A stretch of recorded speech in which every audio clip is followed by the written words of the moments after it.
Good evening, everybody. I'm glad to have the privilege to be in front of all you guys, sharing the Word of God. But it's for His glory and for His name. I'm not the best at speaking, so I do apologize. I know last time I started off pretty hard, and so this time I'm going to try doing a little bit better. But bear with me, please. When I was younger, I really wanted to drive really bad. Like, that was my main goal. If I could only drive, I could go anywhere I wanted and I would be satisfied. And once I got my license, I wasn't as satisfied as I thought I would be. Had to pay for fuel, had to pay for insurance, and pay for all the tickets that I got. All the tickets. Yeah. And then I realized that even though driving is a privilege, I didn't take it that way. I thought of it as something that I had to do. I got tired that I had to go places. Got tired I had to always fill up my truck. But I wasn't looking at it instead of I have to walk everywhere. I had a car that in the winter I had heat. In the rain I could still go places and have shelter. And in the heat I had AC. But the point I'm trying to get across is that even though I got what I wanted, I was still unsatisfied. And a lot of times, us Christians or us humans want what we can't have. And when we do have it, we are not content with it. Yep. I want to read from Hebrews chapter 13, verse 5. Everybody please stand for the reading of the word.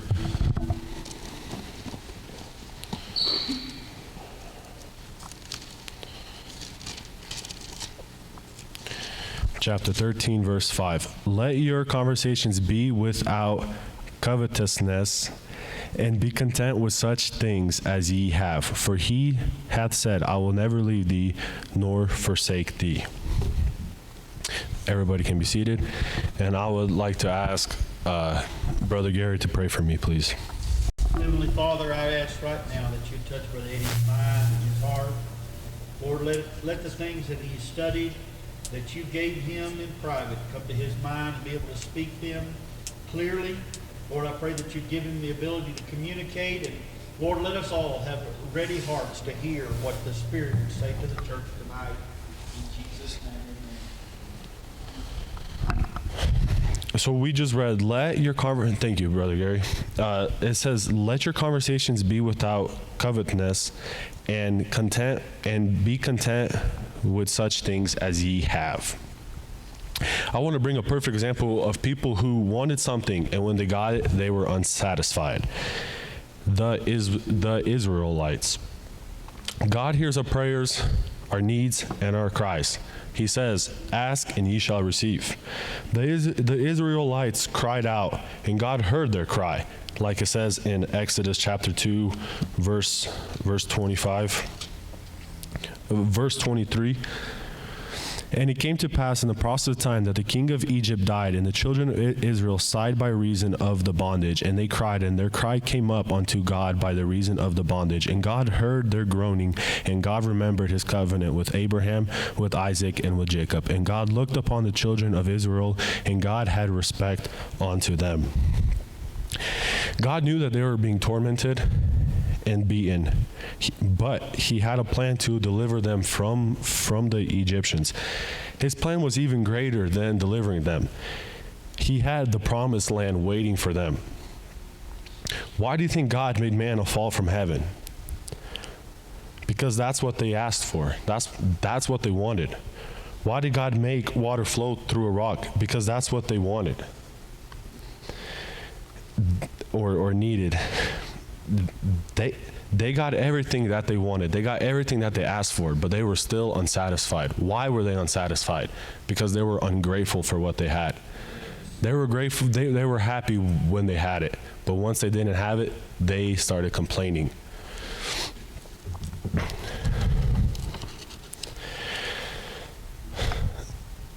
The life for the Israelites was so much better than it was in Egypt when they were in the desert.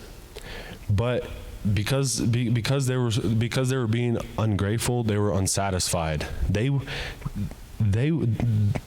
God took them out of slavery, and they started complaining and said that we want to go back. Why? They said that they would rather be in Egypt than die in the wilderness.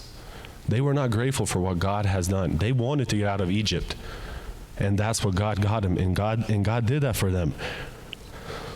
They wanted water and food, and they got it. Many times for us, we ask things from God, and God gives it to us, and our life is so much better than what it was. We're out of sin now. We're living good. But because some things don't go our way, we are unsatisfied. We are ungrateful for what God has done, what God has pulled us out of. And we wish that we were back in that spot, because we're not grateful for what God has done for us. And then later in the story, God is starting to get fed up with them. They built a golden calf to worship as if God wasn't enough for them, and many people died because of that. They wanted to rebel, and they couldn't stop complaining, so God opened up the earth and swallowed up many of them.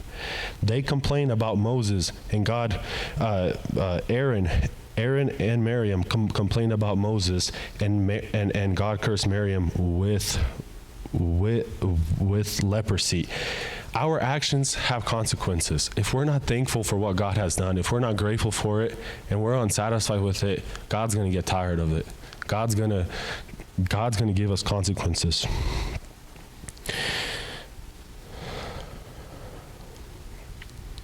I want you guys to think, have we ever complained about what God has gave us, where God has pulled you out of? Were you ever so focused into what I need for myself? You were in the meism, and you got blinded to what God has done, and you became ungrateful. And because you became ungrateful, you were unsatisfied with God. We often set expectations for God to meet. First of all, we were made for God, and He wasn't made for us. Like it says in Revelation chapter 4, verse 11.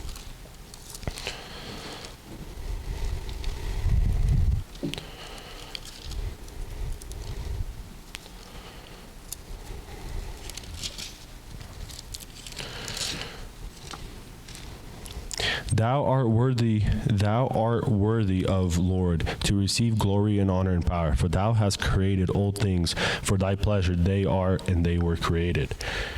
We were made for Him. We were made for His glory. We come to God at home or at church with our needs, and sometimes we come with expectations.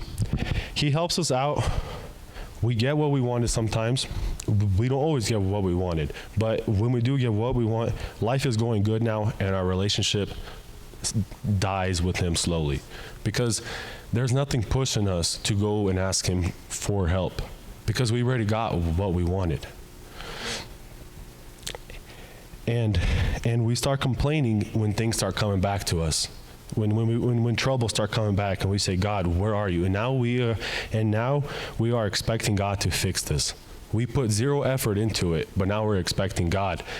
You did this for me. Can you do it again? And we're expecting Him to do it. And just like the Israelites, we start thinking of God as a genie and expecting Him to do everything we wish for, but we forget to thank Him for what He already has done. In Romans chapter 1, verse 21.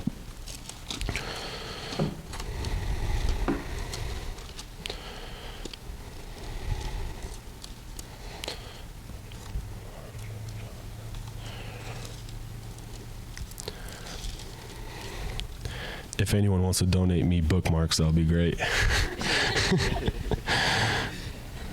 Because that when they knew God, they glorified Him not as God, neither were thankful. Us Christians know who God is and how great He is. And sometimes our desires get in the way of our thanks.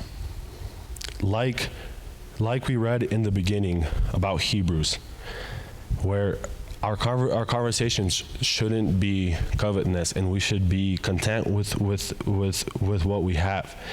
So covetousness, don't desire anything else that you don't have.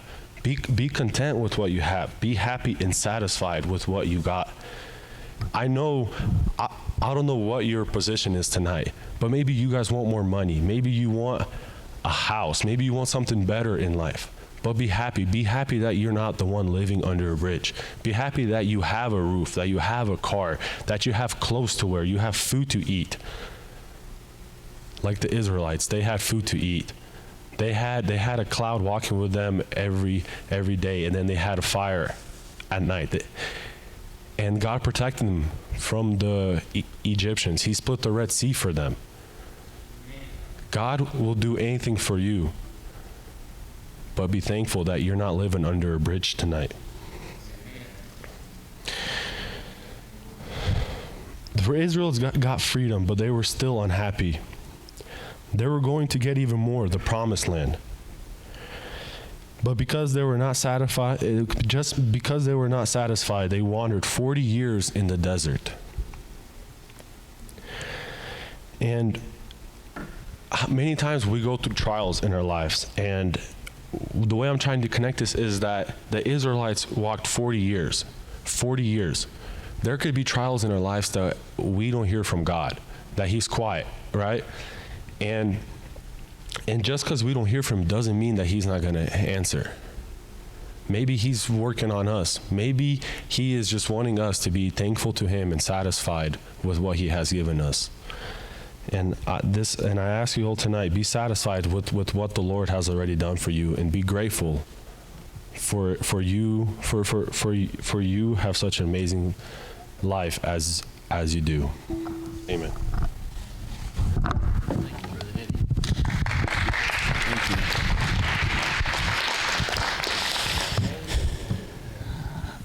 I think it'd be very appropriate tonight for us to take a minute and recognize what good things God has done for us.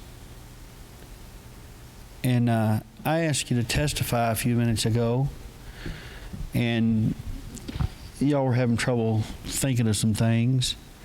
Brother Edy just talked to us about being content. The Bible tells us that godliness with contentment is great gain. How much anxiety comes on our lives because we're discontented? How does a person become discontented? A lot of times we're happy with what we got until we look over the fence and see what the neighbor's got. And we compare ourselves among ourselves. And we get to thinking, if I just had that, then I could be happier. That's a lie. Brother Edy mentioned tonight we have freedom. How many of you guys in this room tonight have ever been incarcerated? Raise your hand. Look at here. All right. Brother Joe, you've been incarcerated. You glad to be out tonight? You glad you're not in jail? But you know, the pressures of the day, the job, making a living, paying the bills, all those things cause you to forget how cold and hard that bunk was and how them people in there didn't care for you. Huh? And you have to remind yourself from time to time. You know, if I got what I deserved, I wouldn't be standing in front of you tonight. Our contentment can come back. Our gratitude can come back. But it don't do it just on its own. We have to purposefully think of where we are right now